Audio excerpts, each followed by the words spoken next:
The first light of dawn breaks over the rolling hills of southern England, casting a pale gold across a landscape bristling with tension.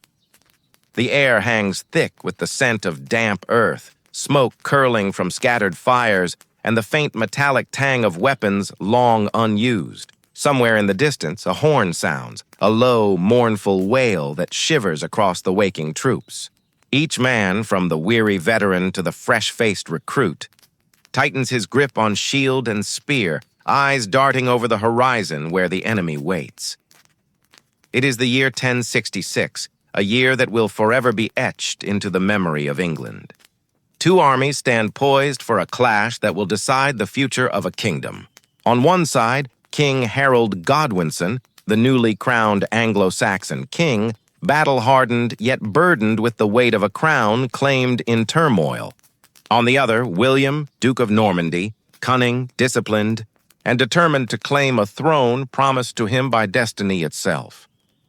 But what does a single battle mean when the very soul of a nation hangs in the balance? Could a single arrow, a single misstep, rewrite the fate of centuries?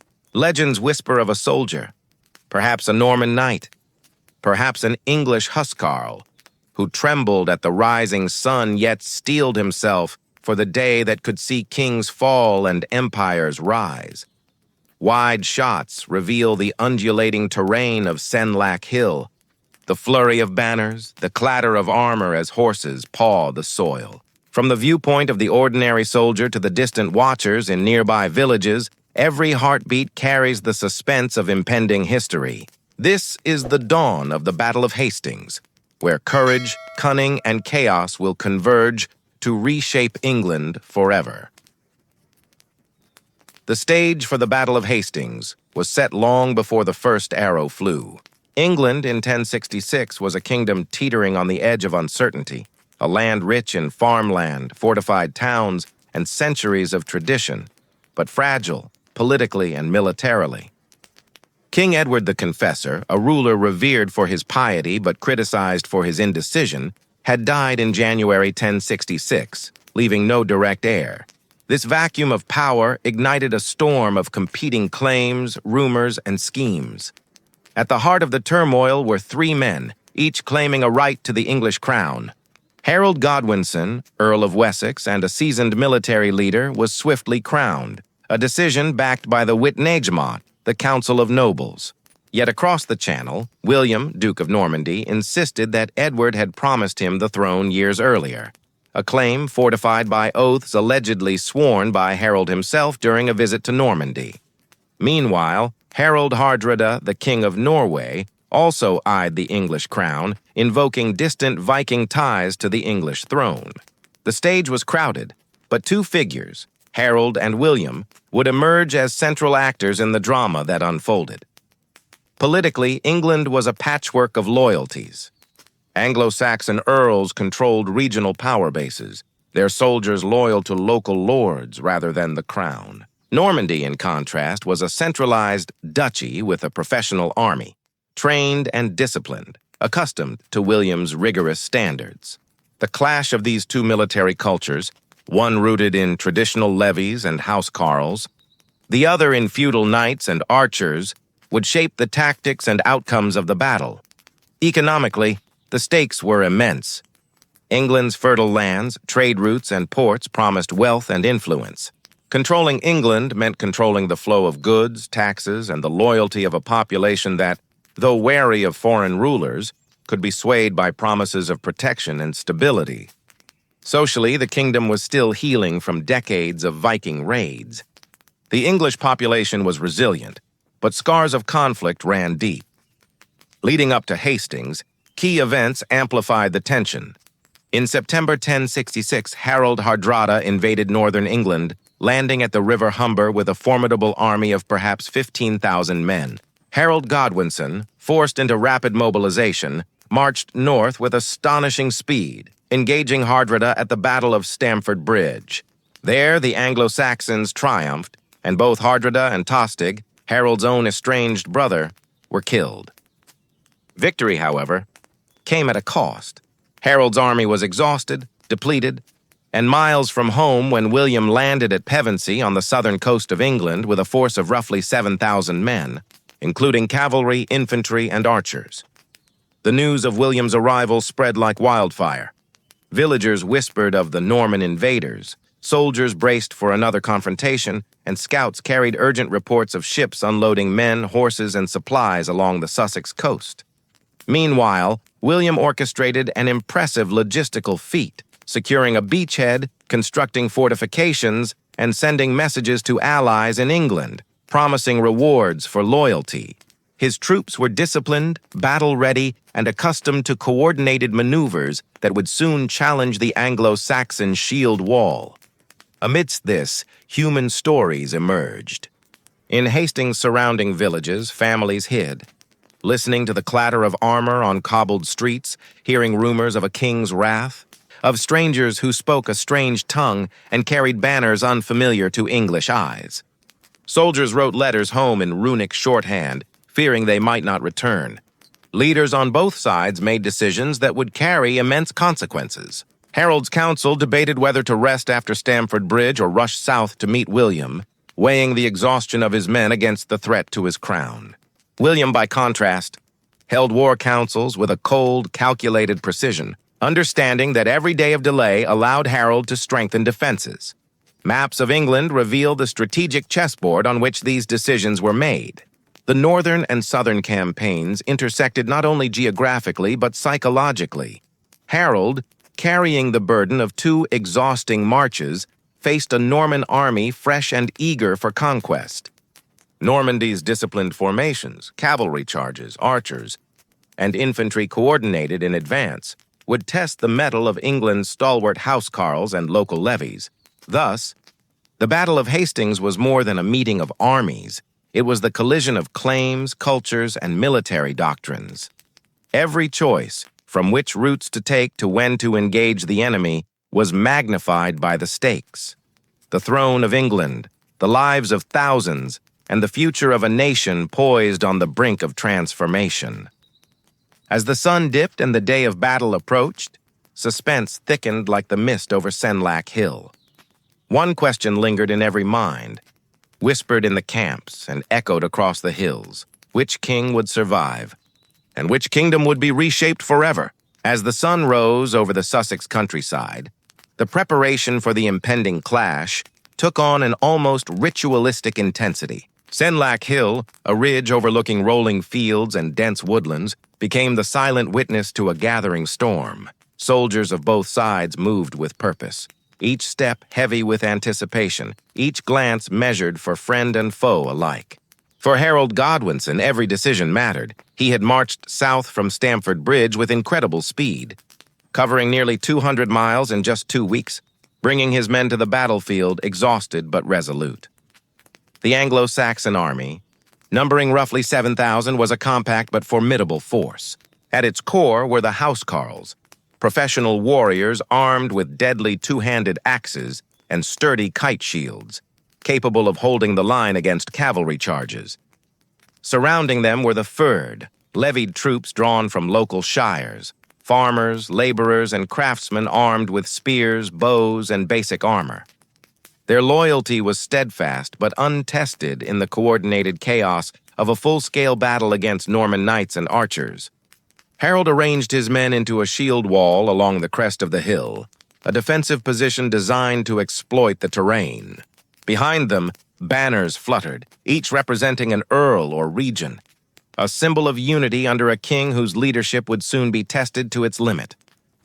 William, in contrast, commanded an army trained for aggression. His forces were a diverse mix of Norman knights, heavy infantry, and crossbowmen, numbering roughly 7,000 to 8,000. The cavalry, well-armored and mounted on horses conditioned for battle, were the shock troops of the army, capable of breaking enemy lines with coordinated charges. Archers positioned strategically would soften enemy defenses, a tactic unfamiliar to most Anglo-Saxon levies.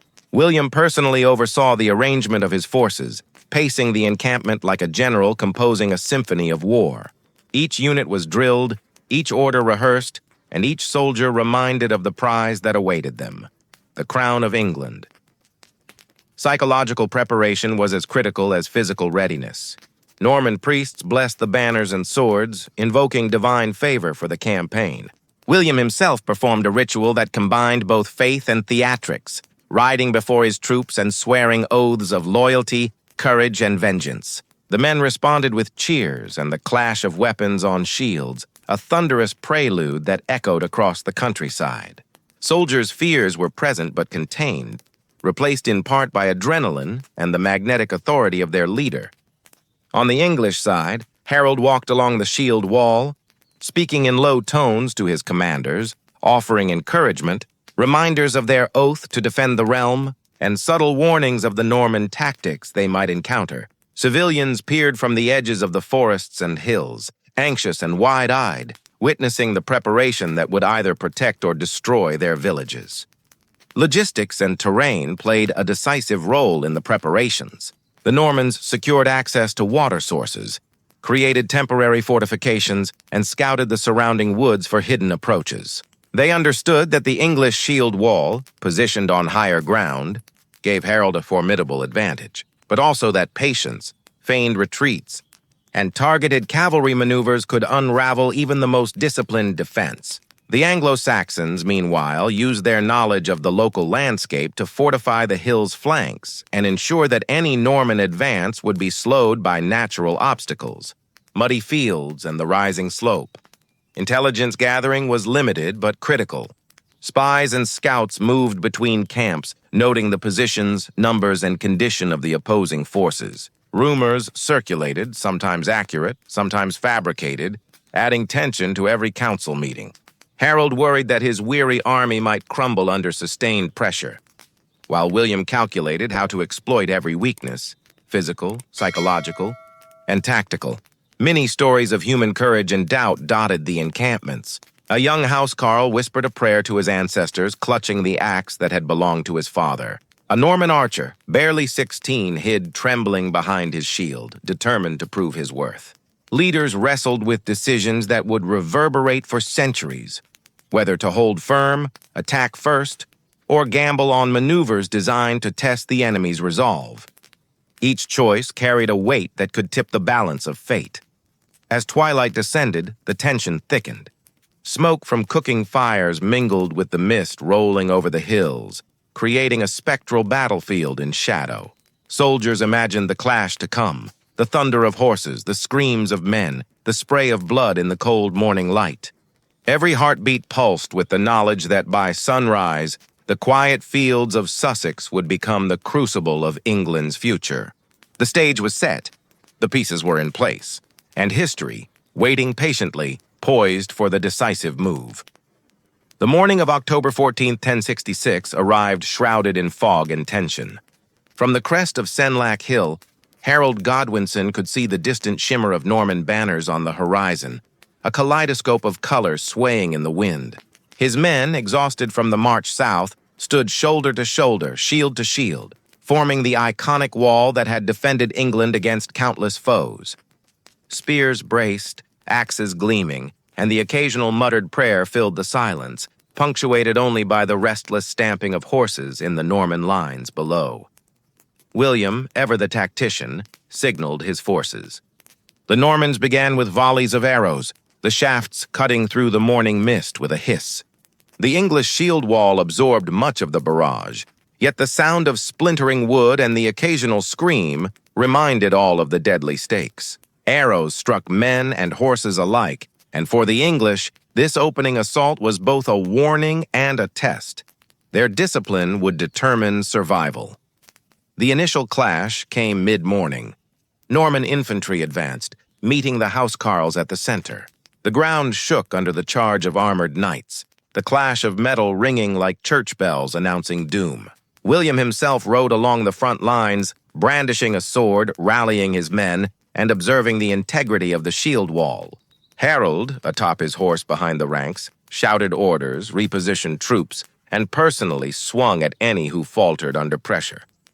The air was thick with dust, sweat, and the coppery scent of blood, every breath a reminder of the fragility of life on this battlefield. Tactics were decisive.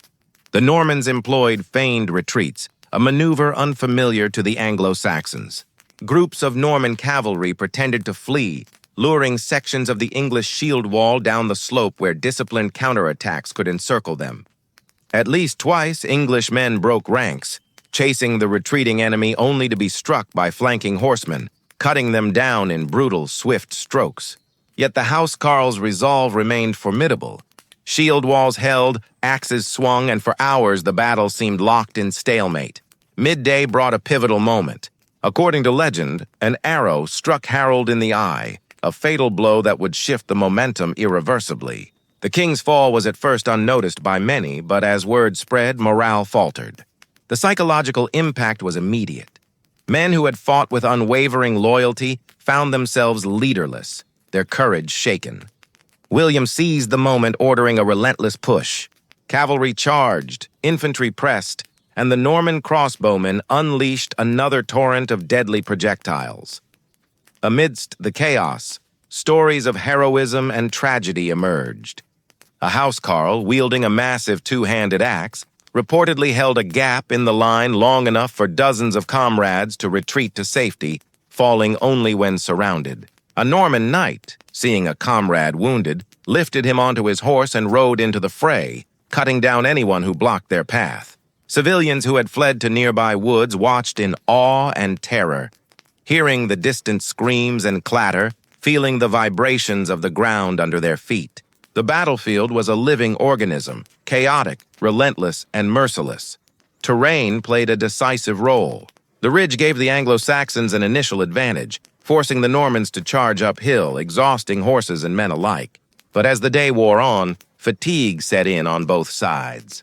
The Normans adapted, luring pockets of English forces down the slope repeatedly, exploiting every tactical weakness. Mud clung to boots and hooves, the sun bore down through a lingering mist, and the noise, a cacophony of battle cries, steel striking steel, dying men, became a deafening constant. By afternoon, the shield wall began to crumble. Exhausted men fell where they stood, trampled by horses or felled by axes. Archers penetrated weak points, and the disciplined Norman coordination overwhelmed pockets of resistance. In the midst of battle, William was said to have lifted his helmet to reveal himself to his troops, a calculated risk that inspired renewed vigor among the Normans while terrifying the English, who now saw their foe not as distant adversaries, but as relentless human agents of fate. As dusk approached, the English forces were in disarray. Survivors attempted to regroup, but William's final assault, combining infantry, cavalry, and archers in a relentless wave, broke the last remnants of the Anglo-Saxon resistance. By nightfall, the battlefield was strewn with the dead and dying. The roar of combat faded to a grim silence, punctuated only by the groans of the wounded and the crackling of abandoned fires. The Norman victory was complete. Harold lay dead, the shield wall shattered, and William unopposed to claim the crown. The battle was not merely a military engagement, but a transformation of England itself. The conquest would usher in new governance, cultural shifts, and a legacy that historians would debate for centuries. Every foot of Senlac Hill, every spade of dirt turned in the fight, had been soaked in courage, fear, and the inexorable hand of history. As night settled over Senlac Hill, the battlefield transformed into a scene of quiet devastation. Smoke rose from small fires lit by survivors seeking warmth, while the groans of the wounded punctuated the otherwise eerie stillness. Thousands lay dead, their bodies intermingled in a grim tapestry of iron, blood, and tattered banners. The clash that had begun with the rising sun now left a scar upon the land and the psyche of England that would never fully heal. The human cost was staggering.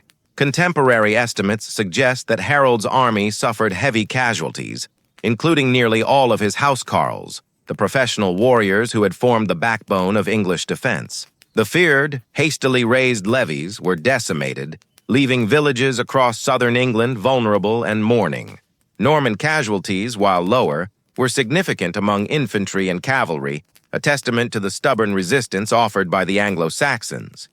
Both sides had experienced moments of courage and desperation, men fighting not only for crowns but for home, kin, and survival.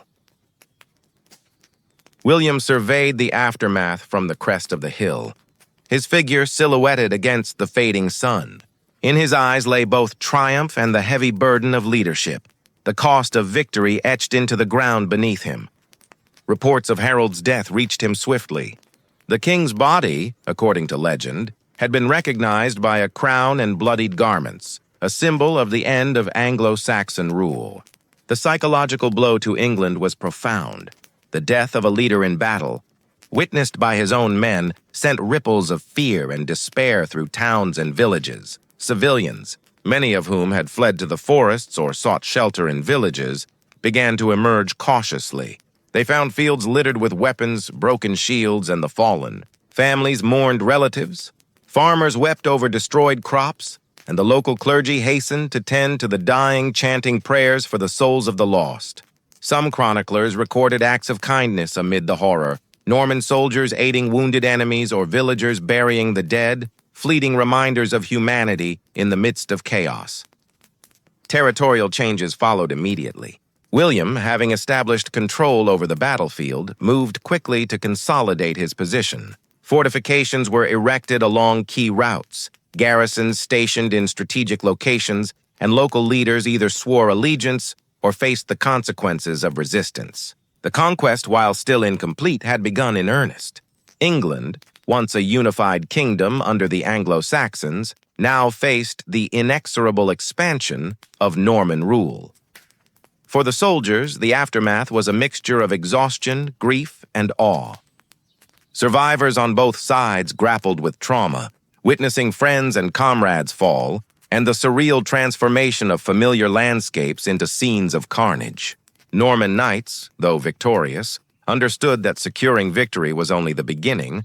Holding the land would require relentless discipline, diplomacy, and at times brutal enforcement. On the Anglo-Saxon side, morale was shattered. Communities left leaderless, and the path forward uncertain. In nearby towns and villages, rumors of the battle's outcome traveled faster than William's forces could advance. Messengers spread word of Harold's death, of the Normans' tactical mastery, and of the scale of slaughter on Senlac Hill. Each account, tinged with personal bias and emotion, added to the growing legend of the battle, elevating it from a single event to a symbol of the fragility of kings and the unpredictability of fate. By nightfall, the landscape bore the dual weight of history and human tragedy. Fires burned in the distance, shadows danced over broken wagons and scattered armor. And the survivors, both soldier and civilian, grappled with the stark reality. The Battle of Hastings had ended, but its consequences were only beginning. England had witnessed the fall of a king, the collapse of an army, and the first steps toward a transformation that would alter governance, society, and culture for generations. The reverberations of the Battle of Hastings echoed far beyond the rolling hills of Senlac. William's victory did not merely install a new king. It reshaped the very fabric of English society, governance, and culture. Within weeks, William the Conqueror had secured his coronation at Westminster Abbey, a ceremony designed to assert legitimacy and awe both the nobility and commoners alike. This marked the formal beginning of Norman rule, but the true transformation unfolded gradually in policies, institutions, and everyday life. Politically, William implemented a system of feudal governance unprecedented in England. Lands previously held by Anglo-Saxon nobles were redistributed to Norman barons loyal to him. Castles, stone fortresses, and wooden motte and bailey structures sprouted across the landscape, symbols of authority and instruments of control. These fortifications allowed the Normans to project power, suppress rebellions, and establish a visual reminder of the new order. The king's authority became centralized. Where previously regional earls had exercised semi-autonomous control, William imposed a hierarchy designed to ensure loyalty and deter insurrection. Socially, the conquest created a dramatic shift in the English population structure. Normans became the ruling elite, speaking a French dialect that would eventually evolve into Anglo-Norman, while the Anglo-Saxon peasantry remained largely subservient, their traditional rights curtailed. Intermarriage, migration, and gradual cultural integration eventually softened some divisions, But for decades, the gulf between conqueror and conquered was stark. Villages, towns, and markets adapted to Norman legal codes, new taxation systems, and obligations that altered daily life. Even ordinary tasks, collecting rents, working fields, or attending courts, now unfolded under Norman supervision. Economically, the redistribution of wealth and land was profound. Domesday surveys, conducted 20 years later, recorded property holdings, resources, and the population in meticulous detail, reflecting William's ambition to administer effectively and extract taxes. Trade routes shifted under Norman influence, connecting England more directly with the continent, while local economies experienced disruption, adjustment, and eventual recovery under the new regime. The conquest, brutal as it was, catalyzed integration into wider European networks. Culturally, the fusion of Anglo-Saxon and Norman traditions left lasting imprints. Architecture evolved. Romanesque churches replaced wooden structures, monasteries expanded, and towns adopted stone fortifications. Linguistically, English absorbed thousands of French words, influencing law, governance, art, and cuisine. Over generations, this blending produced a society that retained its Anglo-Saxon roots while embracing Norman sophistication, creating a hybrid culture that would endure for centuries. Strategically, Hastings taught lessons in leadership, preparation, and adaptation. Harold's exhaustion from marching north to fight Harold Hardrada had left his army vulnerable, demonstrating the perils of overextension and underestimating logistical challenges. William's meticulous planning, adaptability on the battlefield, and psychological awareness exemplified the importance of combining tactics, morale, and strategy. Military scholars would study Hastings for centuries, noting how terrain, unit composition, and disciplined execution determined the outcome against a numerically comparable force. Historians often speculate on what-ifs. Had Harold not been struck down, might the Anglo-Saxon army have held firm? Could the shield wall have repelled Norman feigned retreats with better discipline?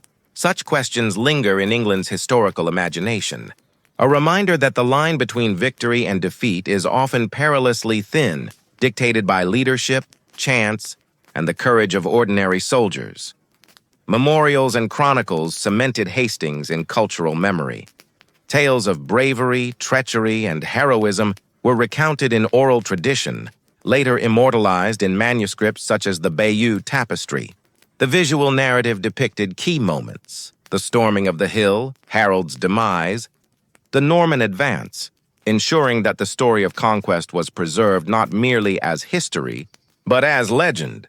The ripple effects extended far beyond the battlefield.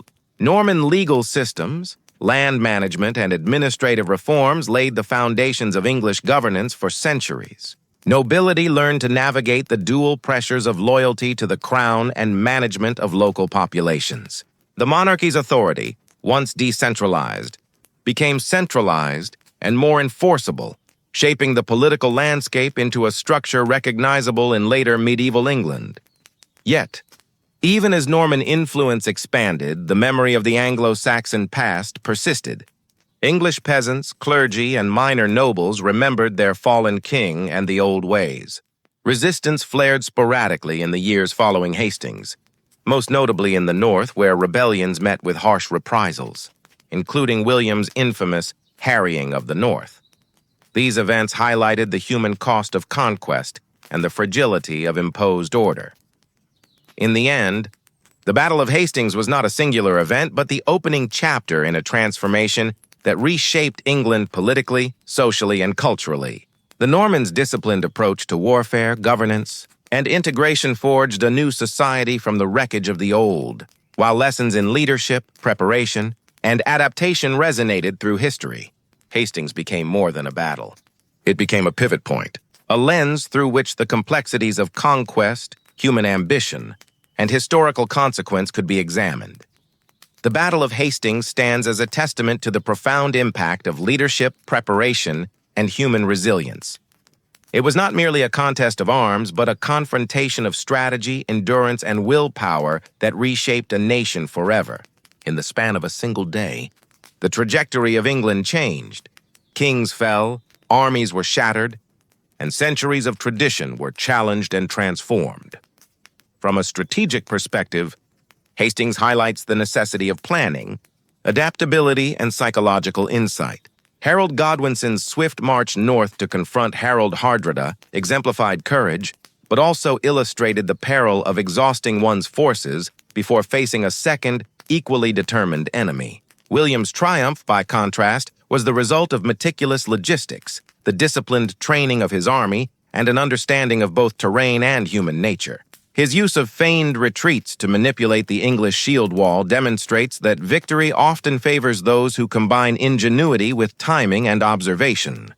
Leadership lessons resonate across generations. A king must not only inspire loyalty, but also anticipate challenges, understand the limits of his forces, and be willing to adapt under pressure. William embodied this principle, balancing charisma, tactical acumen, and ruthless efficiency to achieve objectives that would have eluded a less decisive ruler. Conversely, Harold's valiant defense, though ultimately unsuccessful, reflects the courage, discipline, and duty that define enduring leadership in the face of overwhelming odds. The human dimension of Hastings cannot be overlooked. Ordinary soldiers, men and women displaced by the campaign, and civilians caught in the crossfire experienced trauma, grief, and heroism that defy simple narration. The battlefield demanded endurance, courage, and resilience from all involved, reminding us that history is shaped not only by kings and commanders, but also by the lives of those who bear the brunt of conflict.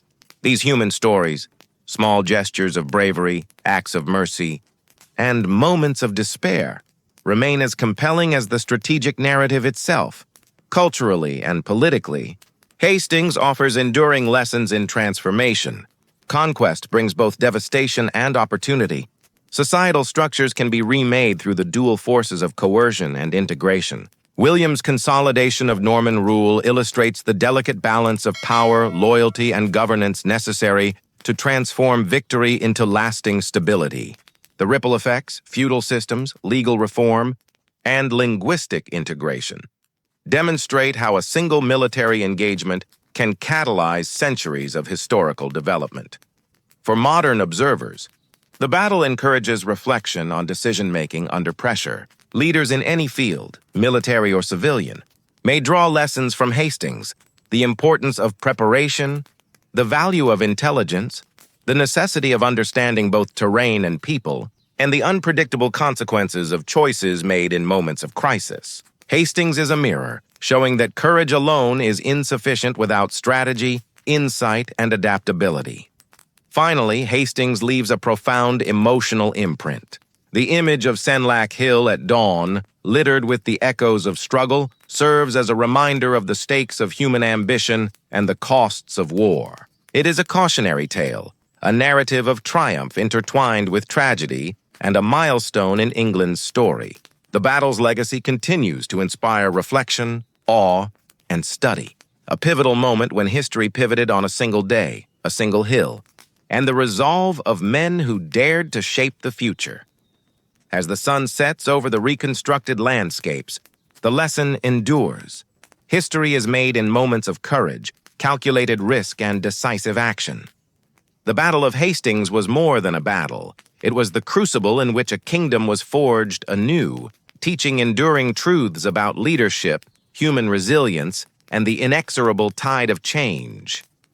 The echoes of that day, from the clash of shields to the fall of a king, remain etched in the story of England, reminding us that every decision, every act of bravery or folly, has the power to reshape the course of history.